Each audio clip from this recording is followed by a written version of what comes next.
Capítulo 7.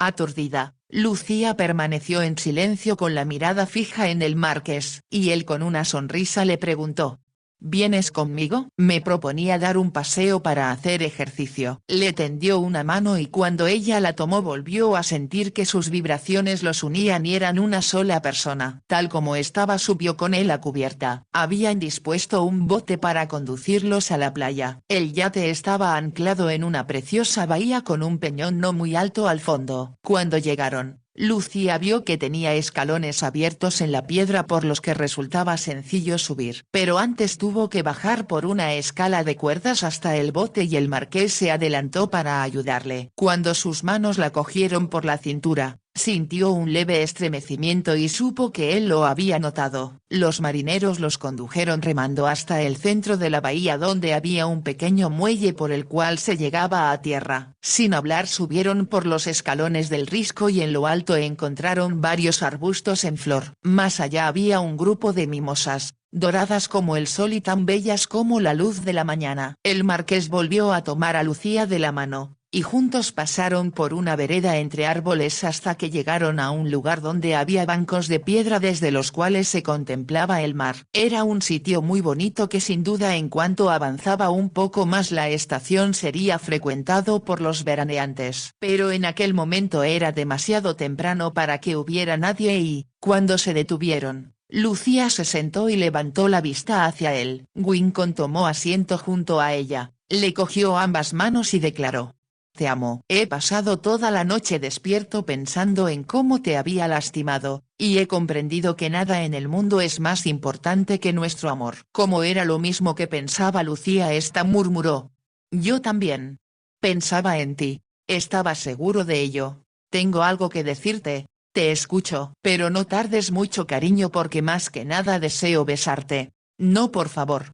Primero debes escuchar lo que tengo que decir. Retiró sus manos porque le costaba hablar si él la tocaba, lo cual le hacía pensar únicamente en que estaban cerca y en las emociones que despertaba en ella. Como si lo comprendiera, él se acomodó en el asiento y apoyó un brazo en el respaldo para poder verla de frente. Como ella titubeaba sin saber cómo empezar, le dijo: Nadie puede ser más adorable que tú. Tu rostro me persigue desde que te vi por primera vez y para mí no existe otra mujer en el mundo. Habla. ¿Qué quieres decirme? Lucía entrelazó los dedos nerviosamente. Yo también pensaba anoche en lo mucho que te amo y por eso haré lo que me pediste. Supuse que dirías eso, amor mío, pero lo que deseo es que estés conmigo siempre y a todas horas, no solo en una clandestinidad culpable. Conmovida, Lucía balbuceó: Yo lo deseo también, pero es imposible que te cases conmigo. Me casaré contigo, la interrumpió él con firmeza. Solo porque soy un necio, sugerí algo diferente. No, no, tenías razón. No podemos perder nuestro amor, pero tampoco puedo ser tu esposa. El marqués sonrió con ternura. Piensas en mí más que en ti misma y te adoro por eso, pero me casaré contigo, Lucía. Nunca imaginé, jamás soñé que me pedirías que fuera tu esposa, porque sabía que era imposible. ¿Por qué ha de serlo? Tú eres muy importante, y mi madre me explicó que los aristócratas solo se casan con los de su clase. Por la posición que ocupas debes estar orgulloso de la que sea tu mujer. Y siempre estaré orgulloso de ti, Lucía. Ella volvió un poco la cabeza como para hurtarse a su mirada y Wincon pensó que su perfil era tan bello y perfecto que bien podía pertenecer a una diosa griega. Por su mente cruzó la idea de que nadie que la viera dudaría ni por un momento que no era tan aristócrata como él y con linaje semejante al suyo. Lucía le miró de nuevo al decir: Me siento honrada, muy honrada de que me pidas que me case contigo, pero aunque te amo con todo mi corazón, no puedo aceptar. Como hablaba con firmeza, el marqués la miró asombrado. ¿Crees de veras que voy a permitir que me rechaces? He tomado una decisión, Lucía, y nada, excepto que dijeras que no me amas, podrá impedir que nos unamos en matrimonio. Por favor, debes comprender que aunque te querré siempre y estaré contigo todo el tiempo que lo desees, no es posible lo que me propones. ¿Por qué no? La pregunta brotó incontenible de labios del marqués, el cual añadió enseguida: No puede ser. Es imposible que ya estés casada. No, Por supuesto que no lo estoy. Pero no puedo unirme a ti y no vale la pena decir nada más. ¿Piensas que voy a aceptar esa decisión sin que me des una razón plausible? ¿Me amas, Lucía? Sé que me amas tanto como yo a ti. Por lo tanto debes explicar de forma que yo lo comprenda por qué accedes a ser mi amante y no mi esposa. Eligió las palabras con deliberación para escandalizarla y notó que ella se estremecía. Adivinó que pensaba en Francesca y que la había afectado profundamente el comportamiento de la veneciana. Entonces le preguntó con voz muy dulce: ¿qué secreto me ocultas? Creo que siempre he sabido que escondes algo. No creo que pueda decírtelo. Tienes que hacerlo. ¿Cómo imaginas que el hombre que te ama permitirá que ocultes algo que siempre será una barrera entre los dos? No importa lo que sea lo que hayas hecho. Te amaré de igual modo y seguiré queriendo que seas mi mujer. Sus palabras provocaron que las lágrimas inundaran los ojos de Lucía. ¿Cómo puedes ser tan admirable? ¿Cómo puedes decir siempre lo que deseo escuchar? ¿Esas cosas que hablan a mi corazón? Al igual que tú le hablas al mío. Por eso no puede haber secretos entre nosotros, amor mío, ni ahora ni en el futuro. Lucía volvió a desviar la mirada y él comprendió que se preguntaba qué era lo que debía hacer. Ya sea que te cases conmigo, ya que vivamos juntos, dijo el marqués con voz muy suave, somos una sola persona, y nada podrá separarnos, excepto la muerte, y creo que aún después de ella estaremos juntos. Como si sus palabras la conmovieran todavía más, las lágrimas brotaron de sus ojos y se deslizaron por sus mejillas. El marqués hizo un movimiento como para tomarla en sus brazos, se contuvo con esfuerzo y se limitó a pedir: dímelo por muy duro que sea, amor mío. Te juro que comprenderé. Después de un momento de silencio y con voz que no parecía la suya, Lucía logró decir: no puedo casarme contigo. Porque no tengo identidad propia. Y la gente querrá saberlo todo acerca de mí si me convierto en tu esposa. En caso de que llegaran a saberlo, te verías envuelto en un escándalo. El marqués se sintió intrigado. No entiendo. Comienza desde el principio y cuéntamelo todo. Mamá me recomendó que no dijera a nadie ni una palabra. Excepto a mi marido cuando lo tuviese, y con rapidez para evitar un malentendido añadió: ella jamás supuso que podría casarme con alguien como tú. De hecho me dijo que era imposible. Solo esperaba que me enamorase de un hombre común y corriente a quien no le importaría demasiado. Mi amor, yo soy el hombre que va a casarse contigo y todo lo demás no tiene importancia. Lucía se secó las mejillas y dijo con una débil sonrisa: sabes que eso no es verdad. No puedes evitar ser quien eres. Y eso lo hace todo tan difícil.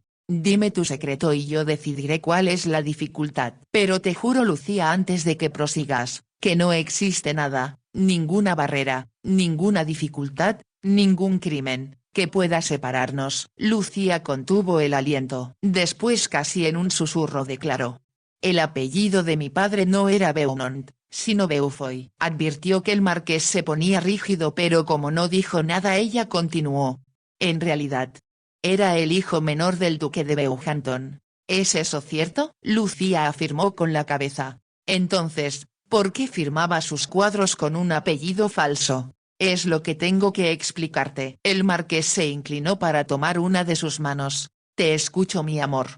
Cuando mi abuelo el duque, quien ya murió, tenía más de 50 años, comenzó a narrar Lucía. Durante el armisticio con Francia viajó al continente para visitar a un viejo amigo, el gran duque Máximo de Wallenstein. Como si pensara que el marqués no comprendía, explicó: Wallenstein era un pequeño país situado en la frontera de Austria y creo que su gente era muy feliz. He oído hablar de él. Antes de volver a Inglaterra, mi abuelo le pidió al gran duque Máximo la mano de su hija menor, la princesa Helena. Con voz alterada Lucía prosiguió: la princesa, que aún seguía estudiando, casi no había hablado ni visto al duque durante la estancia de este en el palacio y solo después de que él partió le dijeron que sería su marido. Aunque se sintió perturbada y asombrada, sabía que no le quedaba más remedio que obedecer. ¿No deseaba casarse con un inglés? No era eso, ya que la princesa era inglesa por parte de su abuela materna y siempre había deseado visitar nuestro país. Lucía hizo una pausa y prosiguió: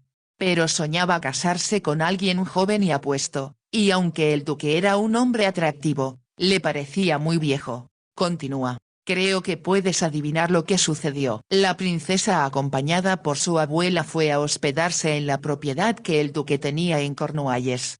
¿Qué edad tenía ella cuando realizó el viaje? Cerca de 18 años. Y aunque su abuela, la duquesa viuda, estaba muy emocionada ante la perspectiva del casamiento, la princesa Helena se sentía muy nerviosa. Como comprenderás, casarse con un hombre que tenía 3 hijos y 2 hijas, todos adultos, la atemorizaba. Desde luego es comprensible. Y cuando llegó a la mansión del duque conoció a Bernard, el hijo menor, y se enamoraron. Interrumpió el marqués. En cuanto se vieron, decían mamá, sintió como si a él lo rodeara un halo de luz brillante y él experimentó lo mismo respecto a la princesa.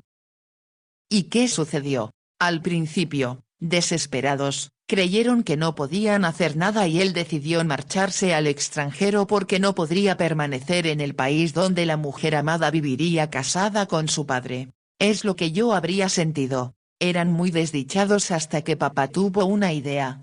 ¿En qué consistía? Era una idea brillante, pero requería una planificación muy cuidadosa. ¿Qué hicieron? Primero, papá sacó 2 de sus mejores caballos de los establos y les dijo a los sirvientes que pensaba vendérselos a un amigo que vivía cerca. También procuró sacar de la casa toda la ropa que podía transportar en la silla de los caballos y la dejó en casa de su amigo. Lucía hizo una pausa para tomar aliento y continuó relatando.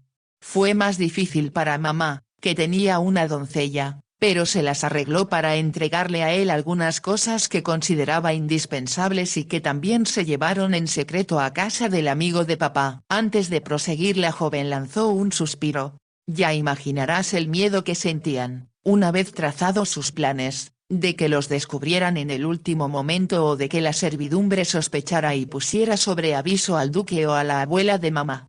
Sin duda debió de ser una guerra de nervios. En efecto, pero 4 días antes de la fecha en que mamá debía volver a Wallenstein para la boda, llevaron a cabo sus planes. ¿Qué hicieron? Salieron de la casa muy temprano y mamá le dejó una nota a su abuela donde avisaba de que mi padre se había ofrecido a acompañarla para que viese el amanecer en las cuevas del dragón. Estas eran muy famosas y todos los que se hospedaban en casa del duque las visitaban, pero solo podían verse bien yendo en una barca. El marqués escuchaba con atención y empezaba a comprender lo sucedido. Así que fueron en un bote hacia la costa. Papá, tras dejar a mamá en la playa, volvió solo a la cueva donde volcó la barca y tiró los remos. Fue una brillante idea, exclamó el marqués. Empujó el bote adentro y volvió a nado al sitio donde la había dejado a ella. Entonces se dirigieron juntos a un bosque donde el amigo que te he dicho los esperaba con los 2 caballos. El marqués sonrió.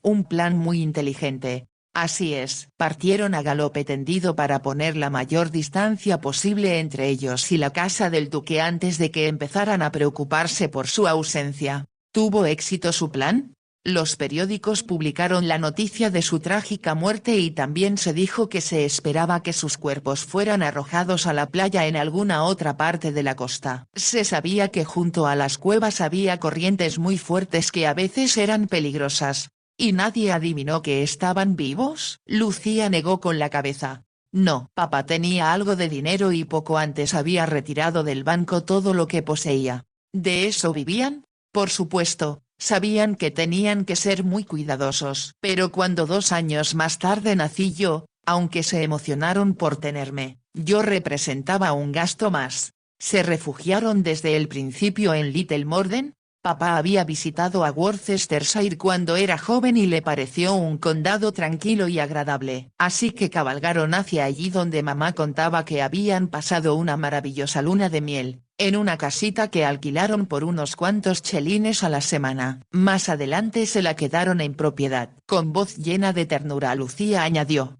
Era nuestro hogar y significaba mucho para mí. Lo comprendo ya que tus padres lo habían arriesgado todo por su amor. Desde luego, siempre temían que alguien descubriese que no habían muerto. Eso habría causado un gran escándalo. Sin duda, pero no los descubrieron. Afortunadamente no. Mamá animó a papá a pintar porque se dio cuenta de su gran talento y como ya te he contado cuando necesitamos dinero pudo ganar algo haciendo cuadros convencionales en lugar de los que deseaba. Como el marqués permanecía en silencio, después de un momento Lucía dijo. Ahora comprenderás que ya que no tengo apellido verdadero y nadie debe descubrir nunca quién soy no puedo casarme con alguien como tú. El marqués la rodeó con sus brazos y la apretó contra su pecho. ¿No crees? Le preguntó, que podríamos ser tan astutos como tus padres y no solo evitar que te descubrieran, sino además asegurarnos de que nadie sienta curiosidad por ti, como lo harían si fuera solo la señorita Beaumont de ninguna parte? ¿Qué quieres decir? No comprendo. No puedo permitir que subestimes mi inteligencia. Tus padres pudieron evitar que los descubrieran durante todos esos años. Nosotros haremos lo mismo. Sería imposible que siendo tu esposa no despertara la curiosidad de la gente. Estoy de acuerdo. Por eso debemos buscar respuestas adecuadas para las preguntas que la gente pueda hacernos. ¿Cómo podremos hacerlo? Pensaré en ello. Pero entre tanto, preciosa mía, quiero decirte una vez más que nada importa excepto nuestro amor y nada evitará que me ames como yo a ti. Te adoro, lo sabes bien. Pero no hay peros porque te amo y nos casaremos. Pero antes que nada voy a besarte. Puso una mano bajo la barbilla de Lucía y le levantó la cara. Después la besó prolongada y apasionadamente haciendo que se sintiera segura de que no había problemas ni dificultades. Solo el amor vibraba entre ellos. Lucía notó que en su interior ardía el mismo fuego que la noche anterior y que su corazón latía con violencia inusitada. De pronto Wincombe la soltó. Escucha, nos casaremos en Niza, que está a solo 2 días de navegación. No puedo esperar más, pero acabo de decirte que no podemos. Aunque no lo creas, eso nos lo pone todo más fácil. ¿Cómo es posible? Porque no voy a casarme con la señorita Beaumont, despertando la curiosidad de la gente. Eso sería muy peligroso. ¿Qué podemos hacer entonces? El marqués hizo una pausa pensativo. Luego dijo. Como sabrás, Napoleón asoló Wallenstein cuando luchó contra los austríacos. Sí, cuando mamá lo supo recuerdo que sufrió mucho. Lo que quedó del país se incorporó al imperio austríaco y después de tu abuelo no hubo más grandes duques. Lo sé, no había heredero directo ya que mamá no tenía hermanos. Eso recuerdo, así que nuestra historia será muy sencilla y convincente. ¿Cómo? ¿Qué quieres decir? Que tú eres la única sobreviviente de la familia. Según la historia que contaremos, poco antes de que Napoleón invadiera Wallenstein, te enviaron a Venecia con unos amigos y desde entonces has vivido allí. Lucía le miraba con los ojos muy abiertos mientras él proseguía. Dudo que nadie se muestre demasiado curioso ni se niegue a reconocerte como a la princesa Lucía de Wallenstein. Princesa, exclamó Lucía. Un título al cual tienes derecho como hija de tu madre y que será perfectamente aceptable para mi familia que, como sospecharás, es muy exigente en cuanto a las cuestiones de linaje. ¿Crees realmente que no dudarán de esa historia? ¿Crees que se atrevan a hacerlo si yo mismo la cuento? Wincombe añadió sonriendo, te aseguro que toda la familia parece tenerme miedo. Lucía sonrió. Sería como en un cuento de hadas, de mendiga a princesa. ¿Y qué otra cosa podría ser después de la forma en que tus padres consiguieron lo que deseaban? Nosotros haremos lo mismo. Entonces, ¿contar esa historia no te causará problemas y podremos casarnos? Por supuesto. Si tus padres pudieron hacer algo tan valiente como huir juntos sin ser descubiertos, no hay razón para que nosotros no logremos que crean nuestra historia, que por cierto se acerca bastante a la realidad. Te amo, te amo, te amo. Casi gritó Lucía. Y como he dicho antes, haré todo lo que me pidas. Le resultó imposible agregar nada más porque el marqués la besaba ya con pasión mientras la luz del sol surgía de la niebla y los envolvía en su resplandor. Lucía contemplaba su imagen en el espejo del camarote y pensaba que era solo parte de un sueño. Le parecía que había sido el día anterior cuando, hambrienta y asustada, saliera del ático donde su padre yacía enfermo para ir muy de mañana en busca de comida. En cambio se había encontrado con el marqués en la plaza de San Marcos. ¿Cómo podía imaginar que acabaría por convertirme en su esposa? Le preguntó a su imagen en el espejo. Ahora comprendía que Dios y su madre la cuidaban, que la habían guiado y ayudado. Qué tonta había sido al no tener fe. Pero aún no podía olvidar lo asustada que se había sentido ante la posibilidad de que su padre muriera y la dejara sola. Luego, al encontrar al marqués todo había cambiado y ahora, al verse en el espejo vestida de novia, le parecía una figura surgida de uno de los cuadros de su padre. El sol que se filtraba a través de las ventanillas hacía brillar su cabello y la diadema de azahar que sostenía su velo era tan fina que parecía hecha por manos de hada. El marqués la había comprado para ella, lo mismo que los numerosos vestidos, confeccionados por una de las mejores modistas de Niza. Siempre he querido verte vestida como deberías estarlo. Te imaginaba vestida con uno de esos modelos que ahora puedo ofrecerte sin que tu orgullo te obligue a rechazarlos, le había dicho él. Lucía sonrió. ¿Cómo sabes que los hubiese rechazado? Lo sé todo sobre ti, cariño, y tu orgullo me parece admirable como todo lo que es parte especial de tu carácter. Creo que si me hubieras ofrecido vestidos, rechazarlos habría sido lo correcto. Mas al decirlo pensó que deseaba aparecer bella para él y que le habría sido difícil no permitirle que le regalara todo lo que deseaba que luciese. Como esposa mía deseo que deslumbres a todos los que te conozcan. Además, una princesa debe ir vestida como corresponde. Ella sonrió y le dijo: creo que me llamas princesa no solo para encubrir mi secreto, sino también porque en el fondo, al igual que toda tu familia, eres un puntilloso en esas cuestiones. Admito que hay algo de verdad en eso. Pero seas princesa por derecho o no, de todos modos lo pareces. Y cuando estés vestida como debes, nadie dudará un instante de que corre sangre real por tus venas. La besó al terminar de hablar y ella no pudo responder, pero pensó en la emoción que sentiría su madre al saber que después de tantos años de ocultarse su hija ocuparía ahora el lugar que le correspondía. En ocasiones le había dicho a Lucía: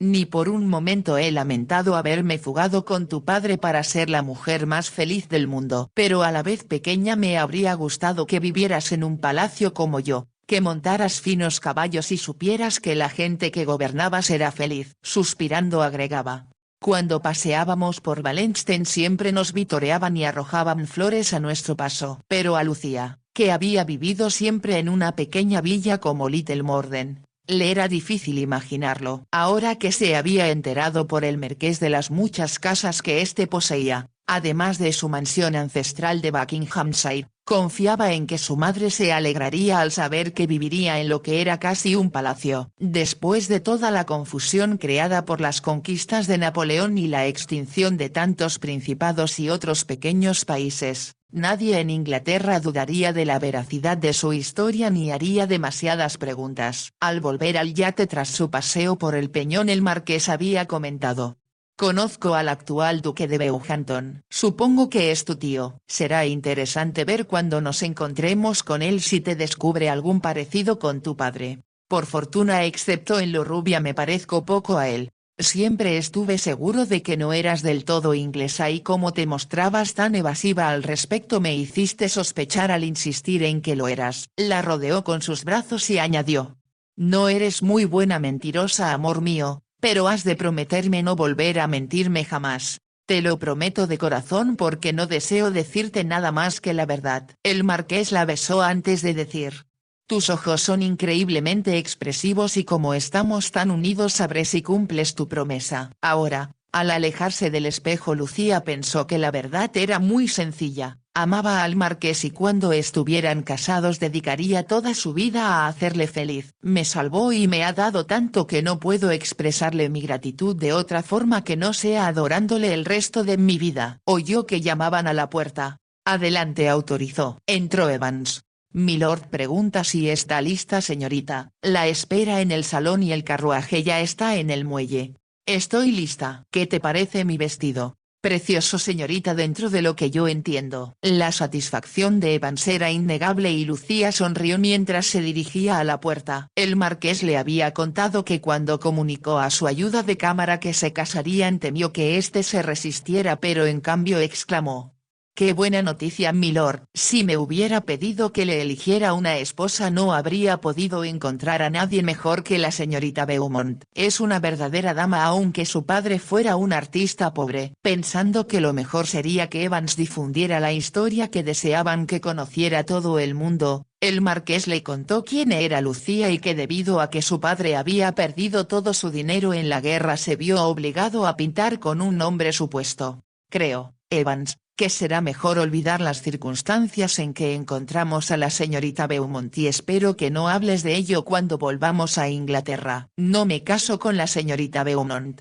sino con la princesa de Wallenstein. Así se anunciará en los periódicos de Londres. Sabía que como Evans le era muy leal se sentiría sumamente complacido por el hecho de que le manifestara su confianza y solo contaría a los sirvientes de Londres la historia que se le había indicado. El marqués le había recordado algunos detalles de lo sucedido en Wallenstein cuando llegaron los ejércitos de Napoleón, y estaba seguro de que Evans silvanaría un buen relato con ellos. Cuando Lucía se reunió en el salón con él, pensó que nadie podría parecerse más a una princesa de verdad, o mejor aún a una princesa de cuento de hadas. La miró prolongadamente y después le besó la mano. Te amo. Podré demostrarte cuánto después de que nos casemos. Ella se ruborizó por el tono profundo de su voz y la expresión de sus ojos. Después le siguió por la pasarela hacia el carruaje cerrado que aguardaba en el muelle.